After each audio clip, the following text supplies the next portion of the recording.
just hasn't been codified yet. So there's no one written way, one way to write it. But it is a mixture of African people who were enslaved in the region trying to speak the language of the master, which was English, and sometimes not doing a really good job of it. Because you know, if you're not used to sounds that are not made in your language, when you try to read Hello, we are back again here in Manchester at the Contacting the World Festival. We are in the Jamaican workshop, and it's about dub poetry, and the leader of the Jamaican company is telling us about it. So have a good time. enslaved people talk to each other. We are going to talk about getting the hell up off this plantation. Burning this mother down. Which is what a lot of times Negro spirituals were in. So the master was like, my slaves are so happy. And they were like, we're burning this bitch down. Singing, just like, you know, get your kerosene tin. This amazing mixture in Jamaican patois of those things happening. Then you can imagine that the cultural dynamics and pop culture of the time also affects the language. So patois is this amazing mix of direct African retentions, bits of broken English, French, Spanish, Dutch, mashed in with modern Jamaican living. And you get this amazing breathing language.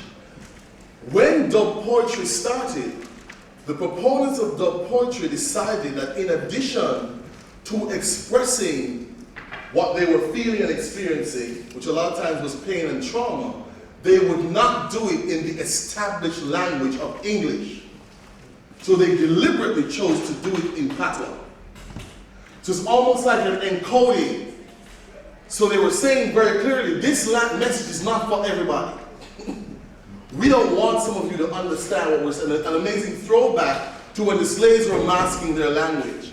So they deliberately, Jamaica still has a tension between what it means to speak English, educationally, socially, and professionally, versus what it means to speak patois, which is still by many Jamaicans seen as the language of the uneducated and the unrefined and the underclass. So when dub poets, who most times were representing struggling youth in the inner city, people being victimized for their locks, for their skin color, for where they lived, they deliberately decided to do it in the language of the people being oppressed. So that in and of itself was revolutionary. Because up until that time, besides an amazing woman called Louise Bennett Coverley, Jamaican poetry was written in English. And pretty English too. Folks were writing about meadows and daisies, things they had never seen. We were snow-capped mountains. In the poems that a lot of our parents and grandparents learned in school did not represent Jamaica in any way, shape, or form. And then, as is usual, some artists decided, hey, wait, what about us? And so people started to write in patois, which back then was huge. People freaked out. The establishment freaked out. Good, well-thinking Jamaicans. This was the beginning of the end and going back to slave days and blah, blah, blah, blah, blah, blah, blah. But people pressed on. And then when the dub poets came out now, a little brasher, a lot rougher, a lot less apologetic, talking patois, a lot of times with locks that were either full grown down in their backs or just beginning to grow. And they were seen as rebels. So they were language revolutionaries, they were poetry revolutionaries, and a lot of them were also social outcasts. One of the what I call the dub pioneers we're going to talk about, actually did a lot of his first writing in prison. He's one of the people, the first poets who did a show, live show with a reggae band when he was in prison. And so people were writing from a real place. The early dub poets were not making this stuff up. This was their life. They had been pulled aside by police just because they had locks. or just because their skin was too dark, or just because they looked like they didn't fit where they were walking. So they were expressing a lot of the rage that youth of that time were feeling. And so as you can imagine, it caught on like wildfire, because not only was it holding up a mirror to people, but it was holding up a new mirror in a language that people could relate to, capturing experiences that were not being documented elsewhere. And that was really, really crucial. The interesting use of the word dub in relation to dub poetry, and it's just nice to see words like dub like in the dictionary now. So I can actually look in the dictionary for what dub meant. So dub, to provide an alternative soundtrack to mix into a single track, or to impose additional sounds onto an existing recording, or to transfer a recorded sound onto a new record. There's also the meaning of dub version, which refers to an instrumental version of a song where the vocals are dubbed out. So dub poets were now using rhythms and sometimes musical beds to lay words on. And it came out of a time where they used to call them DJs, they also used to call them toasters. So in Jamaica, the concept of a sound system, we have some really big speaker boxes, sometimes as tall as houses, playing music for some public gathering or party.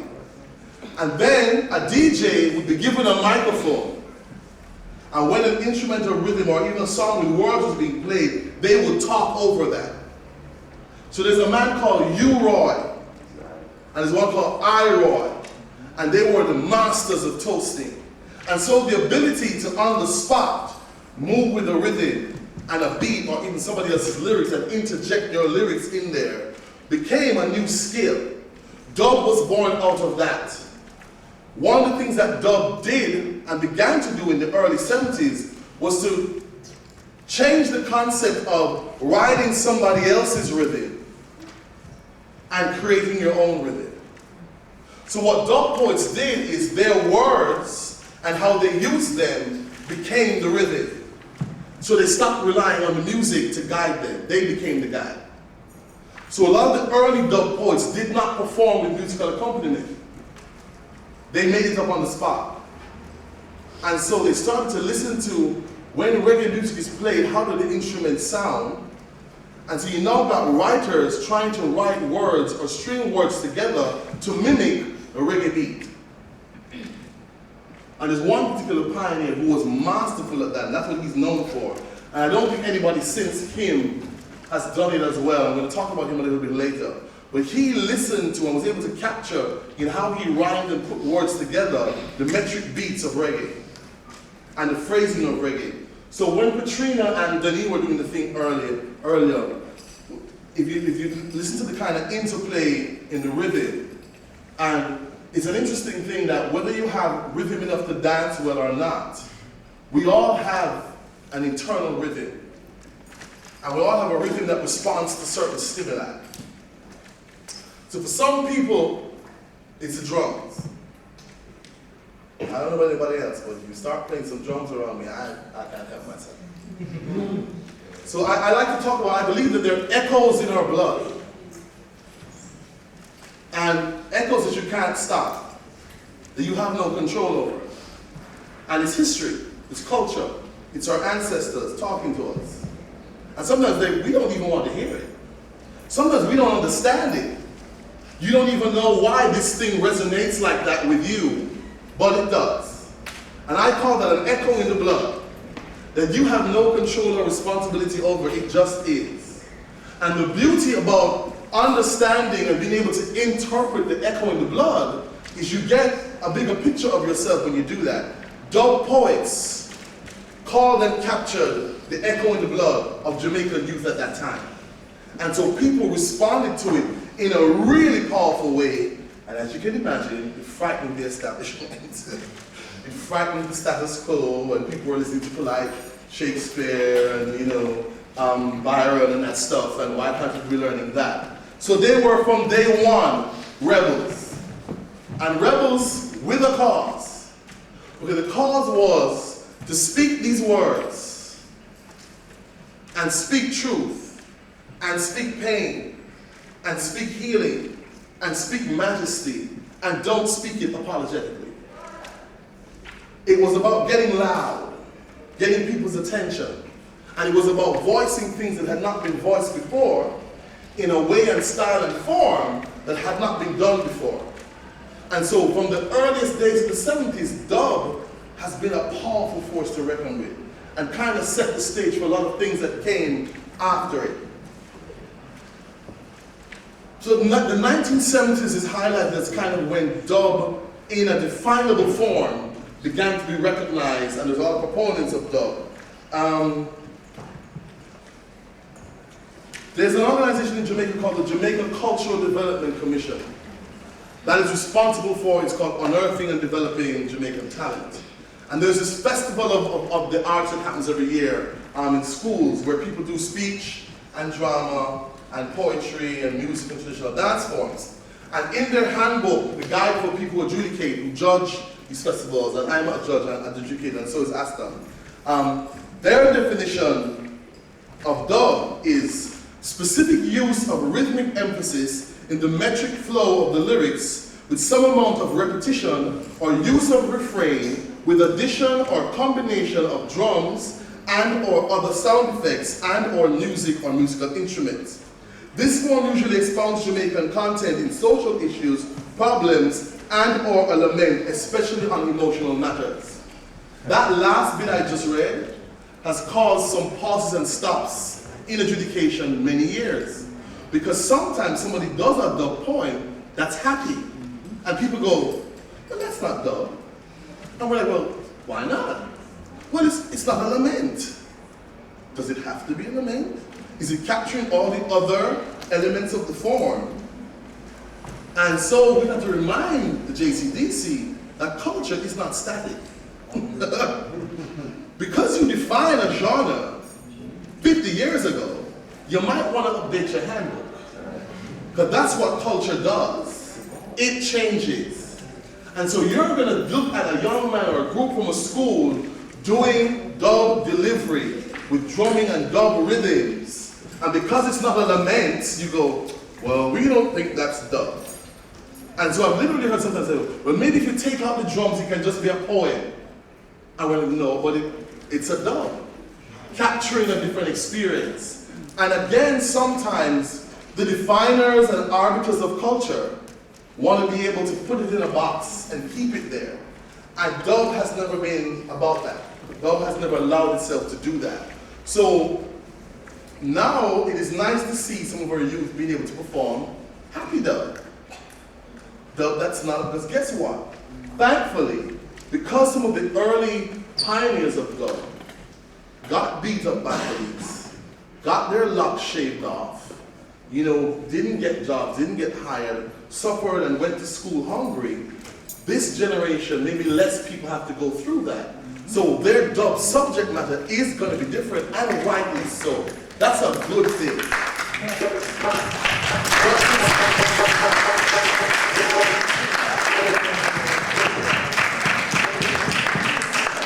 So dub has moved from always being angry and always being a lament to now sometimes being about celebration, about how beautiful we are, and how good life is, and how, you know, and how much you love your mother and your family, you know, and how good sex is if you're lucky.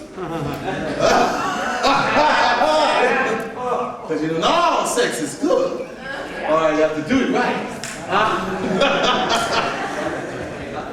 So the essence of dub includes lyrical and narrative poems on various subject matter. So there's protest against racism, police brutality, the celebration of sex and music. In the early days, there was more of this, but it still exists. There was a lot of espousing of Rastafarian, I should correct myself, it's not Rastafari. Said there's no Rastafarian anymore. They don't want to refer to as Rastafarian. It's Rastafari. So I had them correct me. I was at a thing and we were doing, I was emceeing and it's very formal and we have from an indigenous Rastafarian village. And he said, no, brethren, Rastafari. So I stood corrected and just repeated it. So it's Rastafari, religious themes and practices. And a lot of the early dub introduced a lot of Jamaicans who were not of that reality to what being Rastafari was about. Which again, as you can imagine, caused some concerns. Because the Rastafari have gone through a lot of oppression and discrimination in Jamaica, and still do. It's a lot less now, but in the early days there was a lot of it. And so dub was also expressing that experience to people. Any questions? So far, everybody cool? Okay, good. So, dub used language as a revolutionary tool. The conscious decision, we are not going to express ourselves in standard English. We are not going to use the language of the masters to tell our story. We are claiming and writing our own language in our own rhythm, and if you don't get it, too bad. Was revolutionary in the 70s. It's revolutionary today. Because some people, and we talked about this about why we do theater, that some people, especially sometimes when people get published, and you get a publisher fixing your work so it's user-friendly. Well, I don't think the audience will understand this. What does this mean? I think you need to fix that. Can we take out this bit? And this bit might be the heart of the piece. And some writers, performers do, they sanitize the work to make it fit. Dub has never really been a part of that. Dub has never had that ailment. It is, here it is. If you like it, cool. If you don't, cool. It just is. And we're not apologizing for it. And if you come to a workshop or a session, you might get an explanation, but then again, you might not. Because I've seen some of the poets say, well, the poem is what it is, either get it or you don't. Next question. They're not explaining. And one dub poet that I said it in a session, and some of the audience members got really offended. He said, well, maybe if you don't get it the first time, it's not for you. Because I write for people who are of this experience. I'm not writing for everybody. And I was like, ooh. And half the others went, yeah. And I was like, that's just so wrong. He's like, go read a book. I am not here to make this experience resonate with you. So language became a revolutionary tool. One of the creations of dub music, or the effects used, is the idea of the echo. So there's echo, there's call and response, and there's use of the reggae rhythms you mentioned. Now, Oku Onura, in a poem called Reflection in Red, recreates a sound effect that's known as the echo, Oku Onura. And so, Randy is going to challenge Oku for us right now. All right.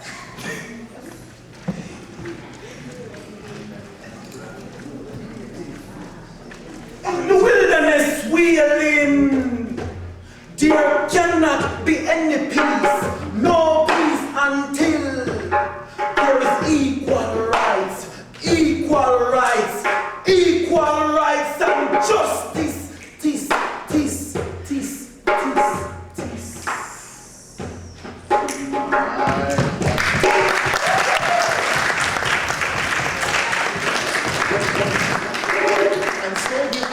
Of the echo is you take the last syllable of any word the poet chooses and you repeat as many times as you like, in as many ways as you like.